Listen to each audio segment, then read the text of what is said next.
هممون این نصیحت رو بارها و بارها شنیدیم. قبل از خواب گوشی رو بذار کنار. انگار یه قانون نانوشته است برای اینکه خواب خوبی داشته باشیم. اما اگه بهتون بگم کل این ماجرا ممکنه اشتباه باشه چی؟ خب، بیایید یکم عمیق‌تر بشیم ببینیم قضیه چیه. یه تحقیق جدید انجام شده که تقریباً هر چیزی که در مورد نور آبی صفحه گوشی و بیخوابی فکر می‌کردیم رو داره به چالش می‌کشه و نتایجش واقعاً غافلگیر کننده است. اول از همه بیایید ببینیم اصلاً این باور عمومی از کجا اومده. ریشه تمام این هشدارا برمیگرده به یه تئوری معروف، یعنی همون تئوری نور آبی و اثری که روی یه هورمون خیلی مهم توی بدن ما میذاره. اسم این هورمون ملاتونین هست یا بهش میگن هورمون خواب. داستان اینه که وقتی هوا تاریک میشه، بدن ما شروع میکنه به تولید ملاتونین تا به مغزمون بگه که هی وقت خوابه. تئوری رایج هم اینه که نور آبی که از صفحه گوشی و تبلت و میتابله مغز ما رو گول میزنه و فکر میکنه هنوز روزه و در نتیجه تولید این هورمون مهم رو متوقف میکنه. اما حالا یه تحقیق جدید از دانشگاه تورانتو متروپولیتن تو کانادا اومده و یه جورایی کل این باور قدیمی رو زیر سوال برده. محقق‌ها رفتن سراغ این که ببینن واقعاً چه رابطه‌ای بین استفاده از گوشی قبل خواب و کیفیت خواب وجود داره و به یه نتیجه‌ای رسیدن که اصلاً انتظارش رو نداشتن. بله، درست شنیدید. اونها هیچ ربط معناداری بین اینکه مردم شبها چقدر از صفحه نمایش استفاده میکنن و اینکه خوابشون خوبه یا بده پیدا نکردن. راستش رو بخواید نتایج حتی از این هم عجیب تر بود، چون نشون میداد بعضی از آدمایی که قبل خواب از گوشی استفاده میکردن اتفاقاً در مجموع خواب بهتری هم داشتن. خب، برای اینکه بهتر بفهمیم چی شده، محقق‌ها اومدن شرکت کننده ها را به 3 گروه تقسیم کردن. گروه اول کاربران گهگاه بودند، یعنی کسایی که کمتر از هفته‌ای یه بار قبل خواب سراغ گوشی میرفتن. گروه دوم کاربران متوسط بودند که هفته‌ای 1 تا 4 بار این کارو می‌کردن و گروه سوم هم کاربران منظم بودند، یعنی اونایی که 5 بار یا بیشتر در هفته قبل خواب با گوشیشون کار می‌کردن. و دقیقاً همینجا بود که یه معمای خیلی جالب خودش رو نشون داد. وقتی نتایج رو روی نمودار آوردن، یه الگوی کاملاً غیرمنتظره شکل گرفت که شبیه حرف یو انگلیسی بود. این الگو واقعاً همه چیز رو پیچیده کرد. خب، قبل از اینکه نتیجه رو بهتون نشون بدم، یه لحظه فکر کنید.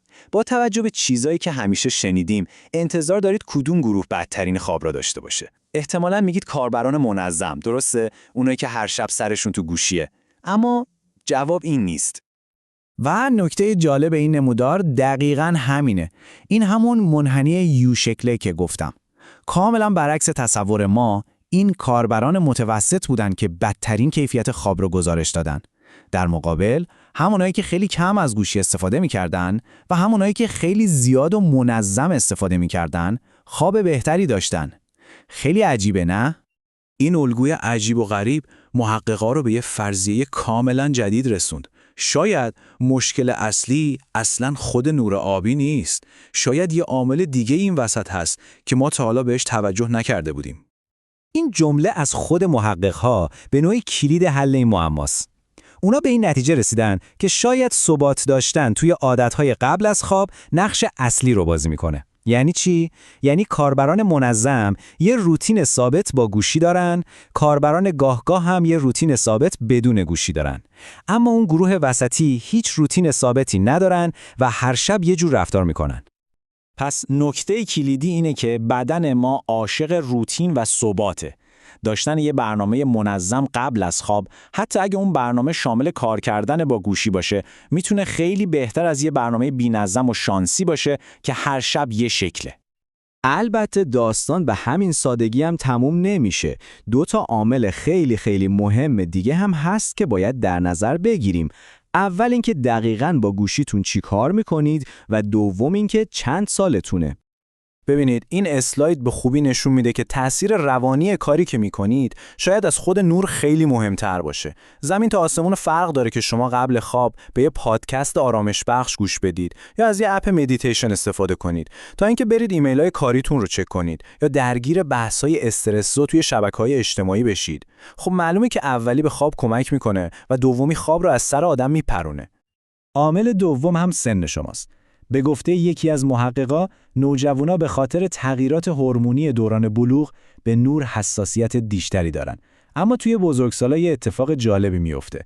هرچی سن بالاتر میره، عدسی چشم به طور طبیعی یکم زردتر میشه. این زردی دقیقاً مثل یه فیلتر نور آبی داخلی عمل میکنه و باعث میشه تأثیر نور روی ما کمتر بشه. خب با همه این اطلاعات جدید بالاخره باید با گوشی‌هامون قبل خواب چیکار کنیم؟ به نظر میرسه که باید نگاهمون رو یکم عوض کنیم و از اون قانون سفت و سخت یا 0 یا 100 فاصله بگیریم. البته اینم بگم که خود این تحقیق هم محدودیت‌هایی داشته. مثلا اطلاعاتش بر اساس چیزهایی بوده که خود آدما گزارش کردن و توی یه آزمایشگاه تخصصی خواب انجام نشده. پس برای اینکه این نتایج 100% قطعی بشن، هنوز به تحقیقات بیشتری نیاز هست.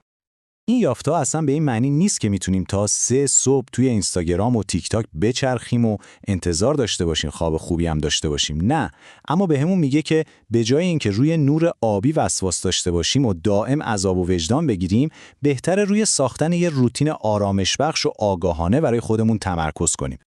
و شاید سوال نهایی که باید از خودمون بپرسیم اینه: شاید دعوای اصلی بین استفاده کردن یا استفاده نکردن نیست، بلکه بین استفاده آگاهانه و آروم در مقابل استفاده استرس‌زا و بی‌رویه است. شما چی فکر می‌کنید؟